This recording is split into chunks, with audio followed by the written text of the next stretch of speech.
یہ ایک پوائنٹ تھا. اب دوسرا پوائنٹ یہ ہے، یا اس کام کے ظاہری اور مادی معنی کی طرف اشارہ ہے، کیونکہ عزیز و اقارب اور دوسرے غریب و مساکین کی مشکلات بہرحال کسی نہ کسی طرح انسان کی طرف منتقل ہوتی ہیں، اور اس کی روح اور اس کی فکر کو اپنی گرفت میں لے کر اسے ذہنی طور پر اذیت دیتی ہیں، اور ان کی حیثیت اور عزت و آبرو کو خطرے میں ڈال دیتی ہیں. Page number 80. اور ان کی بقایا زندگی کو مشکلات سے دوچار کر دیتی ہیں. بس ان کی مدد کے لیے انسان کو جلدی کرنا چاہیے، اس لیے کہ اس سے آخرت میں ثواب اور دنیاوی کاموں میں خیر و برکت اور عزت و آبرو کے ساتھ زندگی جاری رکھی جا سکتی ہے. حدیث مبارکہ میں آیا ہے کہ حضرت علی علیہ السلام فرماتے ہیں، اس کے مال میں، ترجمہ پڑھ رہی ہوں میں، اس کے مال میں برکت ہوتی ہے جو زکوٰۃ دے اور مومنین کی مدد کرے اور رشتہ داروں سے صلہ رحمی کو برقرار کرے. یہ بحر الانوار کی جلد نمبر 74 پیج نمبر 413 پر. بیان دوم. امام علیہ السلام فرماتے ہیں، انسان اپنے رشتہ داروں اور خاندان والوں کی مدد کرنے سے کیوں آنکھ چراتا ہے؟ اگر یہ کام کرے تو کیا اسے بہت بڑے خسارے اور نقصان کا سامنا کرنا پڑے گا؟ جیسا کہ اس خطبے کے چوتھے حصے کے ایک پارٹ میں یہ بیان کیا گیا ہے کہ وَمَنْ يَقْبِضْ يَدَهُ عَنْ عَشِيرَتِهِ فَإِنَّمَا تَقْبَضُ مِنْهُ عَنْهُمْ. اس طرح سے یہ شروع ہوا ہے. آئیے اب ترجمہ پڑھتے ہیں. جو شخص اپنے عزیزوں کی مدد سے ہاتھ روکتا ہے وہ ان سے صرف ایک ہاتھ روکتا ہے، جبکہ اس کی وجہ سے بہت سے ہاتھ اس کی مدد سے رک جاتے ہیں. کوئی عاقل انسان ایسا کام نہیں کرتا اور اس بات کے لیے تیار نہیں ہوگا کہ ایک معمولی فائدے کی خاطر بہت بڑے فائدے کو ہاتھ سے جانے دے. بیان سوم یعنی تیسرا بیان. امام ایک اور نقطے کی طرف اشارہ فرماتے ہیں، وَمَنْ تَلِنْ حاشیتہ. جس نے اپنے رشتہ داروں کے ساتھ پر محبت اور نرم رویہ اپنایا، اس نے ان کی دوستی اور محبت کو ہمیشہ کے لیے خرید لیا. یہ میں نے جو جملہ تھا اس کا شروع کا حصہ عربی میں پڑھا تھا، اس کے بعد پورا ترجمہ بیان کیا ہے. بہت دیکھا گیا ہے کہ جب کسی خاندان یا قبیلے کا کوئی فرد مالدار ہو جاتا ہے اور تکبر اور بخل کی وجہ سے ان تمام سب سے دوری اختیار کرنے لگتا ہے، جس کی وجہ سے کل تک جو اس کے دوست ہوا کرتے تھے وہ آج دشمن ہو گئے. اگر نعمت خداوندی کی نسبت شکر ادا کرتا اور عجز و انکساری اور سخاوت کو اپنا شیوا بناتا تو ان کی محبت اس سے دور ہونے کی بجائے اس میں اضافہ ہو جاتا. Page number 81. قابل توجہ امر. یہ موضوع قابل توجہ ہے کہ مذکورہ بالا جملے میں کلمہ حاشیتہ دو معنی لیے ہوئے ہے. اول، جس طرح اوپر کی تفسیر میں آیا ہے کہ اس کے مطابق شاید یہ انسان کی اپنی صفات اور روحی کیفیات کی طرف اشارہ ہو. دوم، یا اس کے اطراف میں رہنے والوں اور کام کرنے والوں کی طرف اشارہ ہے. بنا بری ترجمے کا تفسیری مفہوم اس طرح ہوگا کہ انسان کے طرفدار اور خدمتگار لوگوں سے محبت، نرم مزاجی اور انکساری سے پیش آتے ہیں اور دور اور نزدیک کے لوگوں کی مہر و محبت حاصل کرنے کی راہ ہموار کرتے ہیں. بہت سے ایسے لوگوں کو دیکھنے کا موقع ملا ہے کہ خود تو بہت اچھے ہیں مگر ان کے طرفدار غم و غصے والے اور لوگوں کے ساتھ بدتمیزی سے پیش آتے ہیں، جس کی وجہ سے لوگ ان نیک انسانوں کے نزدیک بھی نہیں آتے اور دور بھاگتے ہیں. نقطہ. رشتہ داروں کے ساتھ مضبوط بندھن کی برکات. اگرچہ آیات و روایات میں صلہ رحمی اور رشتہ داروں کے ساتھ صحیح رابطہ برقرار رکھنے کو ایک وظیفہ الہی اور انسانی ذمہ داریوں میں سے ایک ذمہ داری بتایا گیا ہے، اس کے بارے میں بتایا جا چکا ہے کہ خداوند متعال کے بتائے ہوئے طریقوں سے اسے پورا کیا جانا واجب ہے. لیکن بے شک اس الہی اور انسانی وظیفے کی انجام دہی کے ظاہری طور پر بھی بہت عظیم برکات ہیں، جن کی طرف خطبے کے آخری حصے میں بہت خوبصورت تعبیرات کے ذریعے اشارہ ہوا ہے. اہم ترین کام یہ ہے کہ انسان کو چاہیے کہ وہ اس رشتے کو مضبوط کرے جو قوم اور اعزاء سے متعلق ہے اور غلطیوں کے ذریعے اس سے تعلق نہ توڑے. نعمتوں کی فراوانی اور آرام و راحت کے وقت انسان کو چاہیے کہ رشتہ داروں کے ساتھ نیکی کرے. تاکہ جب وہ کسی مصیبت، بحران اور طوفان میں گرفتار ہو تو یہ لوگ اٹھ کر اس کی مدد کریں۔ حقیقت یہ ہے کہ زندگی کی تمام مشکلات سے لڑنا اور کامیاب ہونا ایک شخص کا کام نہیں ہے۔ جب کبھی ایسے حالات پیدا ہو جائیں تو گروہی شکل میں لوگوں کو مدد کے لیے بلایا جاتا ہے۔ Page number 82۔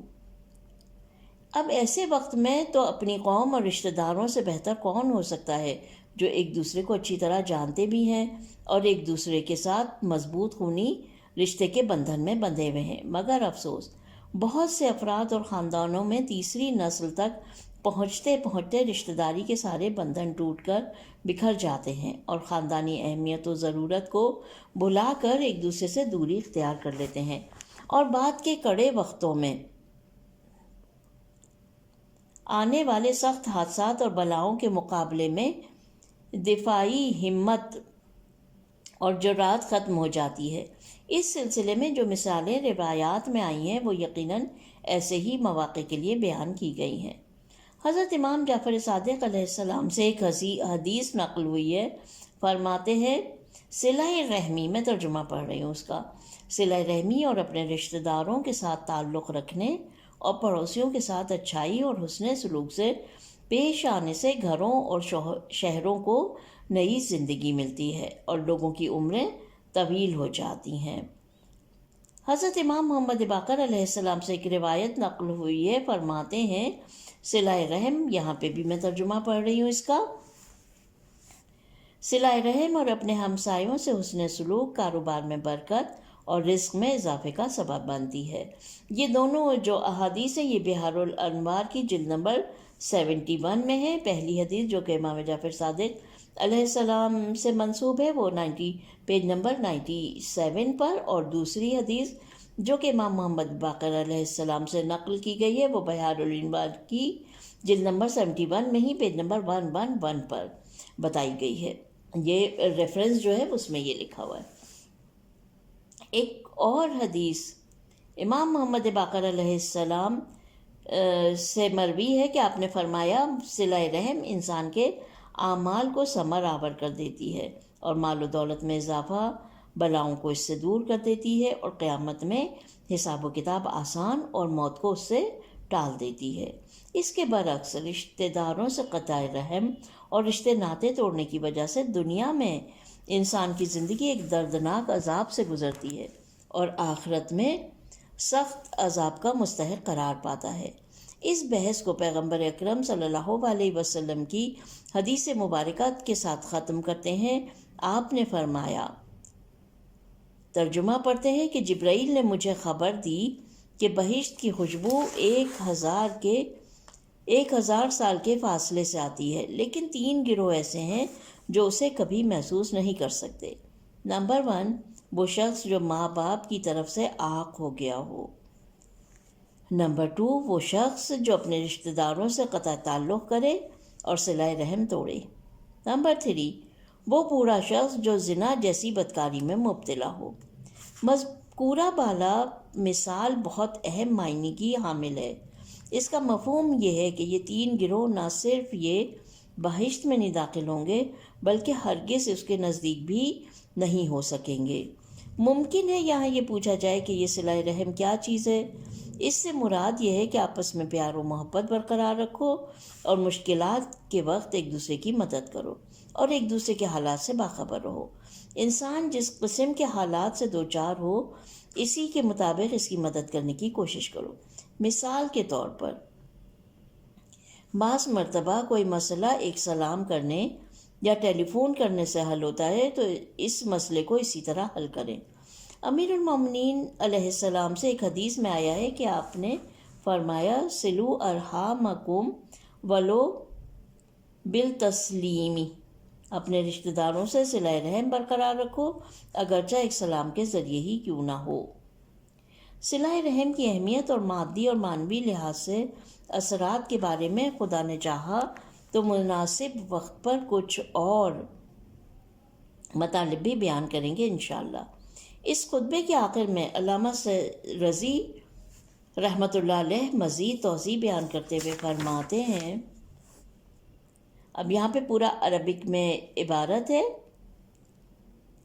الغفیرتا ہا ہنا زیادتا الزیادتا والکسرہ من قولہم للجمع الکثیر الجمع الغفیر والجمع الغفیر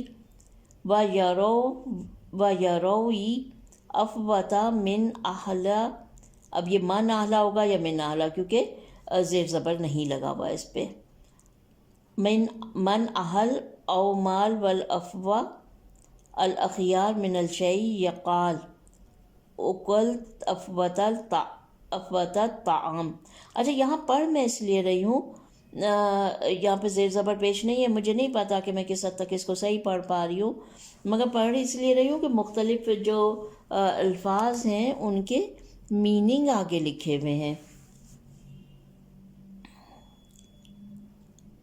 ہم پہنچے تھے یہاں تک کہ یقال اکلت افوتت طعام ای خیارہ وما احسن المعنی الذی ارادہ علیہ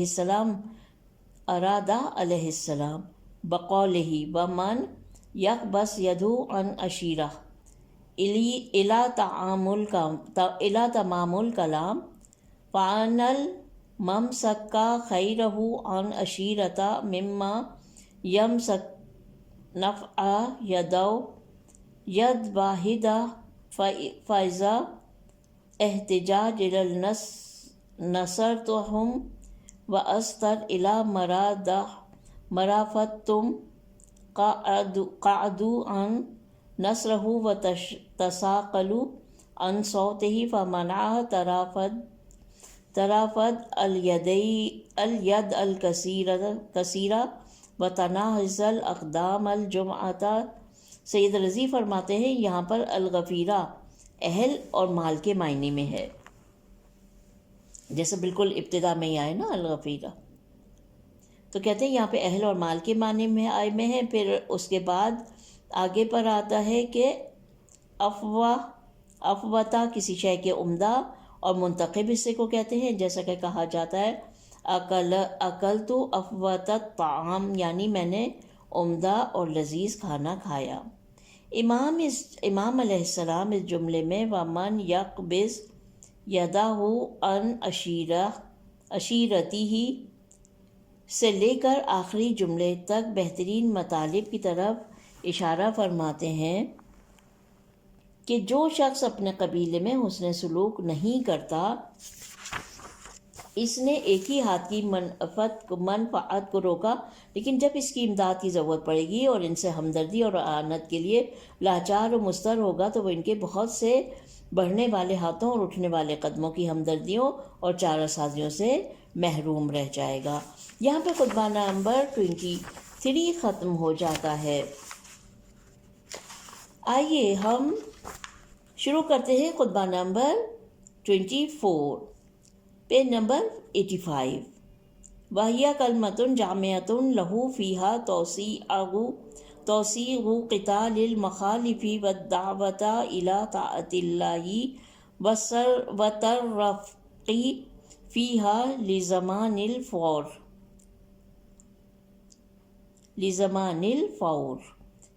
بسم اللہ الرحمن الرحیم. یہ ایک ایسی جامع گفتگو ہے کہ جسے امام علیہ السلام نے لوگوں کو اللہ کی اطاعت اور اس کی راہ پر چلنے والوں کی نجات و کامیابی کے سلسلے میں ارشاد فرمایا. وَلَا أَمْرِي مَا عَلَيَّ مِنْ قِتَالِ مَنْ خَلَفَ الْحَقَّ وَخَابِتَ الْغَيَّ مِنْ إِدْحَانٍ وَلَا إِيهَانٍ فَاتَّقُوا اللَّهَ عِبَادَ اللَّهِ وَفَرُّوا إِلَى اللَّهِ مِنَ اللَّهِ وَامْضُوا فِي الَّذِي نَهَجَهُ لَكُمْ وَقَوْمُوا بِمَا أَصَابَهُ بِكُمْ فَعَلِيٌّ ضَامِنٌ لِفَلْجِكُمْ عَاجِلًا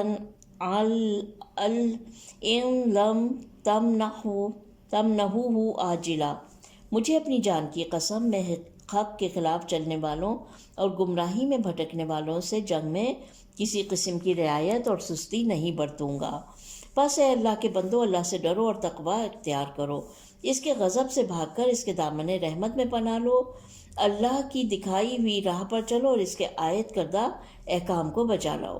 اگر ایسا کرو گے تو علی تمہاری نجات اور کامیابی کا ضامن ہے۔ اگرچہ تم اس تک نہیں پہنچے ہو تو وہ وقت جلدی آنے والا ہے۔ خطبہ ایک نگاہ میں امام اس خطبے میں حق کے مخالفین پر شدید غم و غصے کا اظہار فرماتے ہوئے اپنے مضبوط ارادے کے سبب ان کے ظلم و ستم اور جنگ میں منافقوں کے مکر و فریب کا پردہ چاک کرتے ہیں اور سیاسی حق و عدالت کے خلاف ان کی سازشوں پر سخت سرزنش کرتے ہیں۔ Page number 86۔ اس کے بعد آپ نے اپنے پیروکاروں کو سمجھا کر اپنے ساتھ چلنے پر آمادہ کیا۔ بعض اس چیز کے معتقد ہیں کہ یہ ان لوگوں کی باتیں ہیں جنہیں حضرت سے یہ گلہ تھا کہ آپ اپنے مخالفین کے خلاف کوئی اقدام کیوں نہیں کرتے اور کچھ لو اور کچھ دو کی بنیاد پر ان کو کیوں نہیں منواتے۔ امام یہاں پر یہ واضح فرماتے ہیں کہ میں اس قسم کے معاملات نپٹانے والوں میں سے نہیں ہوں، اور یہ جو ہے ماخوذ از مفتاح السعادتہ فی شرح نہج البلاغہ، شرح و تفسیر۔ میں سازشی نہیں بلکہ میں زمانہ شناس ہوں۔ امام علیہ السلام اس خطبے کے ابتدائی جملوں میں حق و صداقت کی مخالفت کرنے والوں کے ساتھ جنگ کا عزم اور پختہ ارادے کو واضح کرتے ہوئے فرماتے ہیں وَلَعَمْرِي مَا عَلَيَّ مِنْ قِتَالِ مَنْ خَالَفَ الْحَقَّ وَخَابَتَ الْغَيَّ مِنَ الْإِدْحَانِ۔ لَعَمْرِی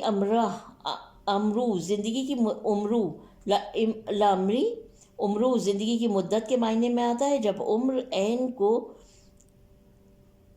فتح کے ساتھ کہے گا، یہاں پر الامری کا مبتدا و خبر دونوں محذوف ہوں گے۔ اصل میں عمری عین ضمہ کہے گا تو اس کا معنی ہوگا مجھے اپنی جان کی قسم۔ مجمع البحرین میں اس کے بارے میں سوال اٹھا کہ کس طرح قرآن مجید میں غیر خدا کی قسم کھائی گئی ہے جبکہ قسم صرف اور صرف خدائے وحدہ یکتا کی کھائی جاتی ہے۔ اس کا جواب یہ ہے کہ یہ قسم حقیقی نہیں بلکہ قسم کی شکل ہے، یا اس کے اندر یہ پوشیدہ ہے کہ بواہب عمری و عمرک، اس ذات کی قسم جس نے مجھے اور تمہیں زندگی عطا کی۔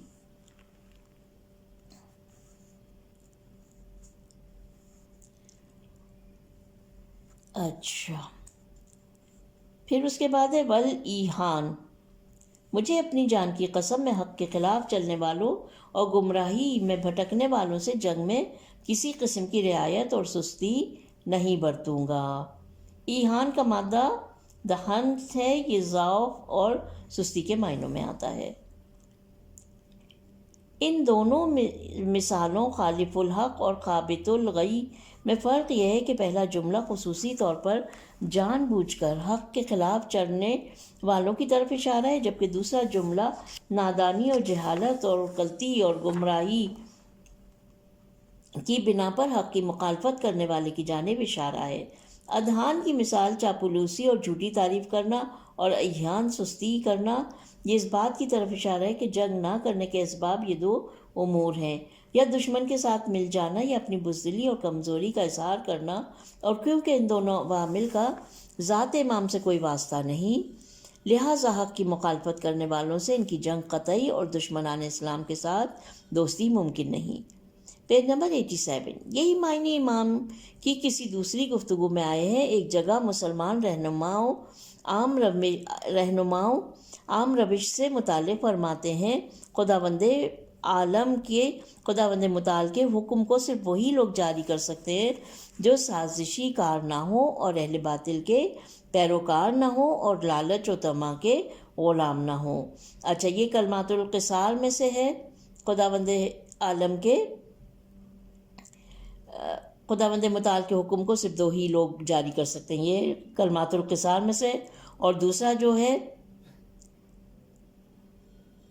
وہ یہ ہے کہ یہ خطبہ نمبر 104 میں پیام امام ہے، یہ میں نے جو سائڈ میں ڈسکرپشن ہے وہاں سے بتایا۔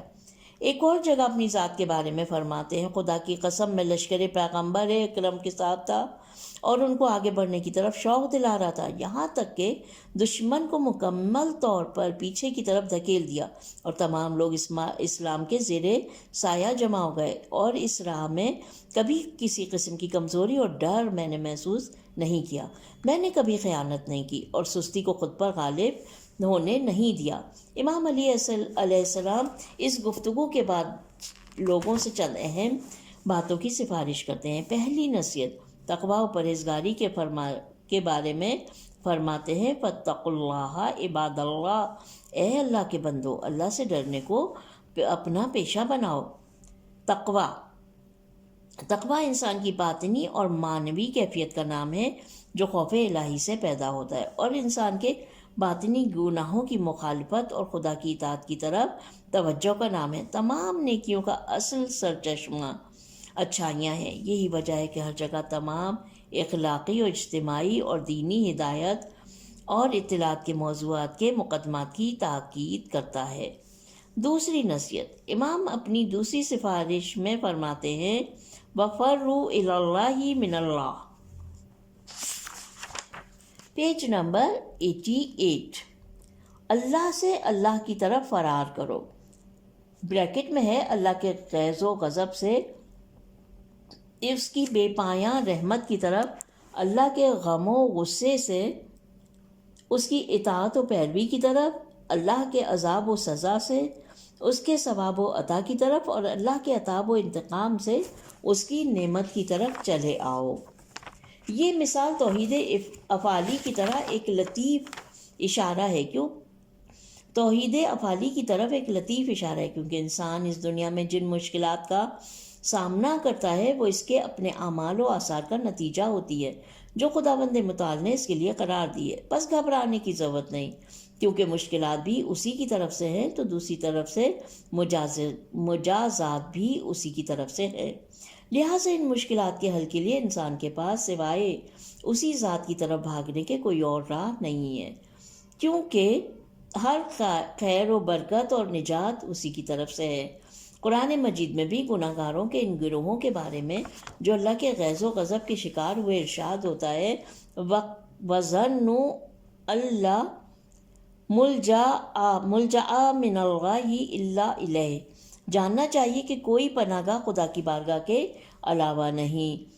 یہ ہے سورہ توبہ کی آیت نمبر 118۔ ایک عمدہ نکتہ، انسان کی مختصر زندگی میں یہ عمدہ بات ہے کہ جب وہ کسی شخص چیز سے خوف و وحشت کرتا ہے تو وہ کسی دوسرے شخص یا چیز کی پناہ ڈھونڈتا ہے، لیکن خداوند متعال کے بارے میں ایسا نہیں ہے کہ اس کے عذاب سے بچنے کے لیے کسی دوسرے کے پاس پناہ ڈھونڈے اور وہ اسے پناہ دے، بلکہ حکم پروردگار عالم یہ ہے کہ جب کوئی اپنے گناہوں کی وجہ سے عذاب سے ڈرے تو اسی ذات کی پناہ میں آئے۔ کیا خدا رحیم و مہربان کی طرح کوئی ایسا ہے جو مجرم کو پناہ دے؟ یہ ایک ایسا درس ہے جسے توحید افعالی نے ہمیں دیا ہے اور خداوند متعال کی جانب سے برکت و حیرت کی اہمیت سے روشناس کرایا ہے۔ اللہ تعالیٰ ہر طریقے سے ناموں اور صفات کے ذریعے ہمیں دعوت دیتا ہے کہ اس کی پناہ میں آئیں۔ اگر کوئی اللہ کے غیظ و غضب سے ڈرتا ہے تو اس کی رحمت و عفو میں پناہ لے، اگر عدل الہی سے خوفزدہ ہے تو اس کے فضل و کرم میں پناہ لے۔ بہرحال معلوم ہوتا ہے کہ یہ جملہ سورہ زاریات سے لیا گیا ہے اور پیغمبر اکرم کی زبان مبارک سے کلام فرمایا ہے۔ فَفَرُّوا إِلَى اللَّهِ إِنِّي لَكُم مِّنْهُ نَذِيرٌ مُّبِينٌ، سورہ زاریات آیت نمبر 151، پیج نمبر 89۔ تم خدا ہی کی طرف بھاگو، میں تم کو یقیناً اس کی طرف کھلم کھلا ڈرانے والا ہوں۔ تیسری نصیحت، تیسری ہدایت میں آپ نے فرمایا، وَامْضُوا فِي الَّذِي نَهَجَهُ لَكُمْ، جس راستے کو خداوند متعال نے تمہارے لیے معین کیا ہے اسی پر چلو۔ چوتھی نصیحت، چوتھی اور آخری نصیحت فرماتے ہیں، وَقُومُوا بِمَا أَصَابَهُ بِكُمْ، اس کے عائد کردہ احکامات بجا لاؤ۔ حقیقت میں امام یہاں پر اپنے ماننے والوں کو سعادت و نجات پر مبنی 4 نکاتی پروگرام دیتے ہیں۔ پہلا، سب سے پہلے مرحلے میں خدا کا خوف اور روح تقوی کو ان کی دلوں میں پیدا کرنا ہے۔ دوسرا، یہ کام خدا کی طرف قدم بڑھانے کے اسباب میں شمار ہوتا ہے۔ اس طرح خدا سے بھاگ کر خدا کی پناہ میں آنے والا مسئلہ بھی واضح ہو جاتا ہے۔ تیسرا، جب بھی حرکت شروع کرے تو اس راہ میں ایمان اور پختہ عقیدے کے ساتھ قدم بڑھائے کہ جسے خدا نے اس کے لیے معین کیا ہے۔ چوتھا، اس عملی مرحلے میں تکلیفوں اور وظائف کے ساتھ جو اس کے لیے مقرر کیے گئے ہیں قیام کرنا چاہیے۔ سوال، ممکن ہے یہاں یہ پوچھا جائے کہ یہ چاروں نصیحتیں جو تفریح سے شروع ہوتی ہیں خطبے کے اصل متن سے ان کا کیا تعلق ہے کہ جس کی وجہ سے حق کی مخالفت کرنے والوں سے ارادے کے ساتھ جنگ کی بات کی گئی ہے؟ جواب، اس کا جواب واضح ہے، کیونکہ اس منحرف اور ستمگر گروہ کے ساتھ لڑائی میں شجاع اور با ایمان ساتھیوں کے لیے محکم ارادہ لازم ہے۔ گویا امام چاہتے ہیں کہ اس گفتگو کے ذریعے اپنے باوفا ساتھیوں کو ذہنی اور عملی طور پر تیار کریں۔ ایک عمدہ مطلب، امام علیہ السلام نے اوپر کے مذکورہ جملے کو اللہ کے عائد کردہ احکام بجا لاؤ سے تعبیر فرمایا۔ اس گفتگو کا مطلب یہ ہے کہ خدا کی طرف سے وظائف واجب ہونا ایسا نہیں کہ انسان اس کی طرف سے لاپرواہ ہو جائے، بلکہ انسان کی دوش پر ایک ایسی ذمہ داری اور گردن میں ایک ایسا طوق ہے جو دین اسلام نے اس کے ذمے لگایا ہے۔ قابل ذکر بات یہ ہے کہ مختلف آیات و روایات میں یہ مثالیں آ چکی ہیں اور سبھی میں یہ چیز بیان ہوئی ہے کہ جب انسان آزاد ہو تو ان وظائف پر عمل کرے۔ Page number 90۔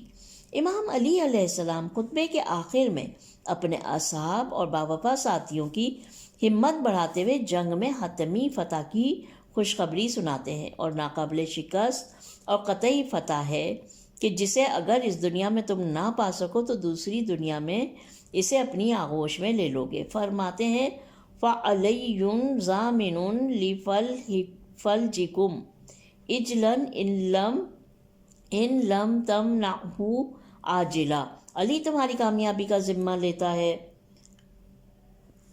اگر آج تم اس سعادت کو نہ پا سکے تو آئندہ اسے ضرور حاصل کر لو گے۔ تفسیر، پہلا جو ہے کہ تفسیر جو ہے وہ تفسیر خطبہ نمبر 33 کے ذیل میں۔ یہ قرآن مجید کی طاقتور منطق ہے جو اپنے ماننے والوں کو اس حقیقت سے آگاہ کرتی ہے کہ دشمنان اسلام کے خلاف جہاد میں ہمیشہ تم کامیاب رہو گے۔ اگر دشمن کو زیر و زبر کر دو تو فاتح ہو، اور اگر خدا کی راہ میں شہادت کے درجے پر فائز ہو جاؤ تب بھی تم کامیاب ہو۔ قُلْ هَلْ تَرَبَّصُونَ بِنَا إِلَّا إِحْدَى الْحُسْنَيْنِ وَنَحْنُ نَتَرَبَّصُ بِكُمْ أَن يُصِيبَكُمُ اللَّهُ بِعَذَابٍ مِّنْ عِندِهِ أَوْ بِأَيْدِينَا فَتَرَبَّصُوا إِنَّا مَعَكُمْ مُتَرَبِّصُونَ۔ سورہ توبہ آیت نمبر 52۔ کہو کیا ہم دو نیکیوں میں سے ایک جنگ میں کامیابی یا شہادت کے سوا کسی اور چیز کی امید رکھتے ہو؟ لیکن ہم تمہارے لیے دو میں سے ایک شکست کی امید رکھتے ہیں۔ خداوند متعال کی جانب سے دوسرے جہاں میں تم پر عذاب ہو جائے گا، یا اس دنیا میں تم ہمارے ہاتھوں ذلت و رسوائی کے ساتھ اسیر ہو جاؤ۔ جب کہ یہ حال ہے تو تم بھی اس وقت کا انتظار کرو، ہم بھی انتظار کرتے ہیں۔ واضح رہے کہ جو سرفروش کسی بھی حالت میں اپنی کامیابی اور دشمن کو شکست سے دوچار دیکھنا چاہتے ہیں، اس قدر بلند ہمت ہو جاتے ہیں کہ کسی قسم کے خطرے اور خوف کو دل میں جگہ نہیں دیتے اور مشکلات کے آگے گھٹنے ٹیک کر عاجزی کا اظہار نہیں کرتے۔ بعض دوسرے دانشوروں نے کہا ہے کہ جنگ کے میدان میں مسلمانوں کی اصل کامیابی کا راز، اگرچہ وہ دشمن کے جاہو حشم اور جنگی قوت و طاقت کی برابری نہیں کر سکتے تھے، مگر چونکہ لوگ ایمان کی قوت و طاقت سے مالا مال تھے، یہی ان کی کامیابی کا اصل راز ہے۔ آج کی دنیا میں بھی اسلامی اصل و اصول اور روایات زندہ ہونی چاہیے تاکہ مسلمان عالم دشمنوں کی کثیر فوج کے مقابلے میں گھٹنے نہ ٹیک سکیں اور ہر میدان میں بلند ہمتی کے ساتھ کامیابی ان کا مقدر ہو جائے۔ یہ کہا جائے تو بیجا نہ ہوگا کہ یہ جوش و جذبہ، ایمان کی مضبوطی، تقویٰ کی قوت، یہ تمام مقام و منزلت خوف خدا کے بغیر حاصل نہیں ہو سکتا۔ پیج نمبر 91 نکتہ: نہ سازش کرو اور نہ سستی کرو۔ سیاست الہی اور دنیا پرستوں کی سیاست کے درمیان جو عمدہ فرق ہے وہ یہی ہے کہ دنیا پرست سیاستدان اپنے شخصی مقاصد کی تکمیل کے لیے کسی قسم کی بے ایمانی سے گریز نہیں کرتا، اور بہت دفعہ ایسا بھی ہوتا ہے کہ انسانی اصولوں اور معاشرے کے فوائد کو بھی شخصی مفاد پر قربان کر دیتا ہے۔ عدل و انصاف کی دھجیاں اڑاتے ہوئے سیاسی اور اجتماعی لحاظ سے اپنے مفادات کی حفاظت کرتا ہے۔ خدا کی طرف سے بھیجے گئے انبیاء و اوصیاء اس قسم کے معاملات ہرگز انجام نہیں دیتے تھے۔ جب کبھی وہ خود کو خطرے میں محسوس کرتے تو ان کی کوشش یہ ہوتی تھی کہ دین اسلام کے اصول محفوظ رہیں اور عدل و انصاف ضائع نہ ہو۔ پیغمبر اکرم اور امیر المومنین کی مبارک زندگی میں عدل و انصاف اور دین پیغمبر کے اصول کے تحفظ کا مسئلہ بھرپور طریقے سے آشکار اور واضح ہوا ہے۔ تاریخ کے حوالے سے بہت سے ایسے افراد ہیں جنہیں امیر المومنین کی سیاست کا انداز کبھی پسند نہیں آیا اور ان حاسدوں کے حسد کی آگ بھی ٹھنڈی نہ ہوئی۔ ان کا کہنا تھا کہ امیر المومنین بیت المال کو اپنے مخالفین کو اپنی طرف مائل کرنے کے لیے غیر منصفانہ طریقے سے تقسیم کریں، یہ شام کی حکومت کو امیر شام کے حوالے کریں۔ لیکن امیر شام نے لوگوں کے ساتھ کیا کیا ہے اور ان کی حکومت میں کن اصولوں کو قربان کیا جاتا ہے، ان لوگوں کو معلوم نہیں تھا۔ یا یہ کہ عبد الرحمن بن عوف کی بات کو 6 رکنی ٹیم کے حوالے سے تسلیم کیا جائے یا اسلامی حکومت کے اہم عہدوں کو طلحہ و زبیر کو دیا جائے۔ ان مفسدوں نے پیغمبر اکرم کے ساتھ بھی یہی رویہ رکھا تھا۔ وہ چاہتے تھے کہ پیغمبر اکرم کسی صورت غریبوں اور مساکین کے ساتھ نہ بیٹھیں اور انہیں اپنے آپ سے دور کر دیں۔ ان کا کہنا تھا کہ اگرچہ ان غریبوں کا دل خدا کے ایمان سے مالا مال ہے، لیکن مصلحت اس میں ہے کہ انہیں دور رکھ کر دولت مندوں کو قریب کیا جائے۔ پیج نمبر 92 اور ان کی مدد سے دشمنوں پر فوج کشی کی جائے۔ حقیقت یہ ہے کہ ان کے دل میں ایمان و تقوی الہی کا نام و نشان تک نہ تھا۔ الہی سیاست اور حوث پرستوں کی سیاست، واقعیت اور مصلحت کے درمیان اختلاف اور جھگڑا دنیا کے حوث پرستوں اور خدا کے بھیجے ہوئے انبیاء و اولیاء علیہم السلام کے درمیان ہمیشہ موجود رہا ہے۔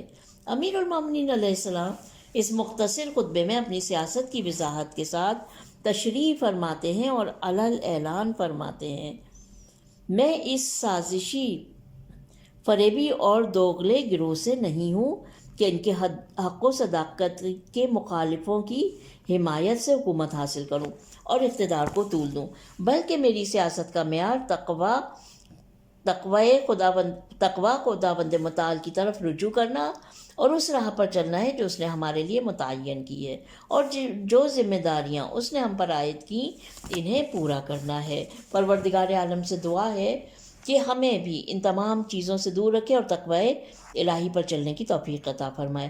ربنا تقبل منا انک انت السمیع العلیم۔ آج کی ریڈنگ یہاں پر ختم ہو جاتی ہے۔ یہ تھا اس کتاب کو پڑھتے ہوئے ہم نے 8واں حصہ، مطلب اس کتاب کا یہ 8ویں ریکارڈنگ ہے یا ریڈنگ ہے جو ہم پڑھ رہے تھے۔ اب انشاءاللہ ہم آگے بڑھیں گے اور خطبہ نمبر 25 سے ابتدا کریں گے۔ خدا حافظ، اپنا بہت خیال رکھیے۔